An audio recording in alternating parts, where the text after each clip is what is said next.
As the Gulf of Mexico region wrestles with the ongoing impacts of the BP deepwater drilling disaster, responding to new oil sightings and wildlife casualties, Congress begins to turn their attention to the use of BP's Clean Water Act fines, with legislation introduced to use this historic windfall to restore the Mississippi River Delta and the Gulf Coast. One outcome of the Restore Act is that long-neglected ecosystems may receive the funding necessary to put them on a path towards sustainability, impacting over 600,000 acres of coastal ecosystems and destroying over 27,000 acres of cypress swamps and productive marsh. The Mississippi River Gulf Outlet, or MRGO, is an ill-advised shipping channel constructed by the U.S. Army Corps of Engineers in the 50s and 60s. Well, this body of water is Logger Bayou. This is what they call a Tupelo cypress swamp,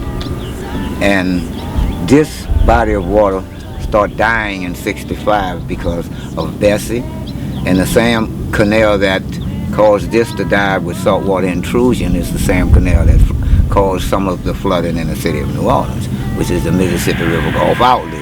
It's a deep water channel that is essentially a shortcut to New Orleans, so that ships didn't have to come up the Mississippi River.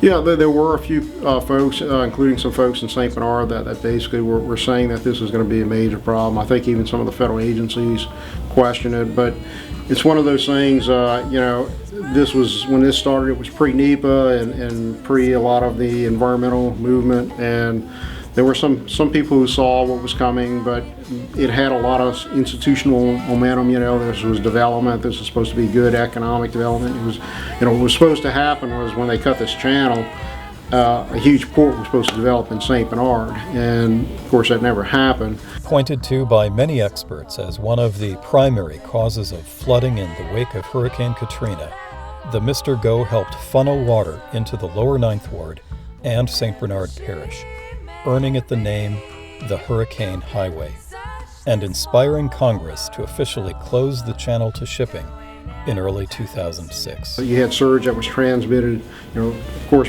at Katrina. There was no gates, nothing on the MRGO, so that surge came all the way into the city, through the MRGO, into the Industrial Canal, and there you had the flood walls that collapsed along the Industrial Canal, and basically that's the deluge that hit the Ninth Ward, and that surge continued flowing through the Ninth Ward and into St. Bernard.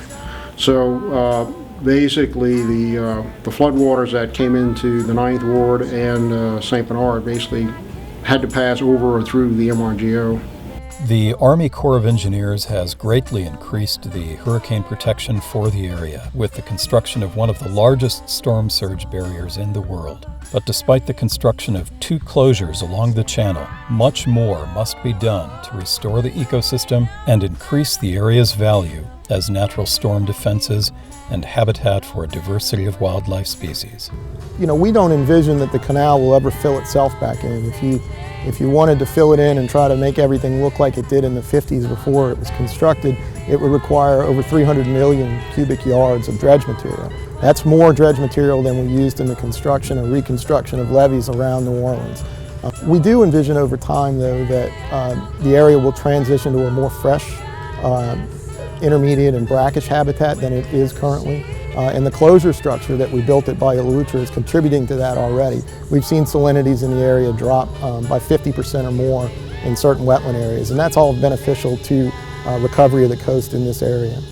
Uniquely situated close to the lower Ninth Ward, it has been a goal of the community to reconnect the neighborhood to the ecosystem. It's a lot that I think that we have to band together to start looking at protection for this area. Because without the proper protection, we stand to lose more than you ever know. The connection with the water and the seafood industry and all those things that associate our livelihood, if you will, to this area. And something is wrong that we're not bringing it all back together again. I've heard a lot from community members about what it used to be like to live next to Bayou Bienvenue. And so I also understand that the wetlands are more than just the first line of defense or even the second line of defense, but that they also contribute to the culture and the community.